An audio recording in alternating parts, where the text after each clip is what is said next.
இப்ப நீங்க சொன்ன மாதிரி நம்ம ஏரியா வைஸா பிரிச்சுக்கலாம். தோ நிறைய ரீசன்ஸ் இருந்தாலுமே நம்ம காமனா என்ன பாக்குறோம்ன்றது நான் சொல்றேன். சோ இப்ப ஃபோர் ஹெட்னு வந்து பார்த்தோம்னா ஃபர்ஸ்ட் வந்துட்டு நிறைய பேர் வந்து ரொம்ப ஃப்ரீக்வெண்டா அந்த தலைவலிக்கு வந்துட்டு ரோல் ஆன்ஸ் இல்ல பாம்ஸ் வந்துட்டு போட்டு தேய்க்கும் போது ஒண்ணு அந்த ஃபிரிக்ஷன்னாலேயே பிக்மெண்டேஷன் வரும்.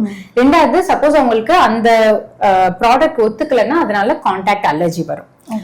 சோ அதுவுமே வந்துட்டு பிக்மெண்டேஷன் ஆகும்.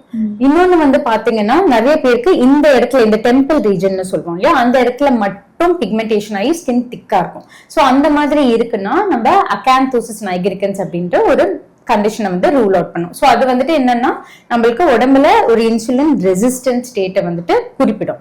ஸோ நம்ம அதை ரூல் அவுட் பண்ணி அது அக்கார்டிங்கா வந்துட்டு நம்ம ட்ரீட் பண்ணலாம். இப்போ அடுத்து வந்துட்டு நம்ம சீக் ஏரியா வந்து பாத்தீங்கன்னா ரொம்ப காமனா வந்து நம்ம ஊர்ல மங்கு பார்ப்போம், மெலாஸ்மான்னு சொல்லுவோம். அண்ட் அதே மாதிரி இந்த இடமும் வந்து ஃப்ரிக்ஷன். இப்போ நிறைய பேர் வந்துட்டு இப்ப பேசும்போதோ இல்லாட்டி ஒரு ஹேபிட்டா எப்பவுமே அந்த நம்ம நக்கல்ஸை வந்துட்டு இங்க ப்ரெஷர் கொடுத்துக்கிட்டே இருப்பாங்க இல்லையா, இல்லாட்டி ரப் பண்ணிக்கிட்டே இருப்பாங்க.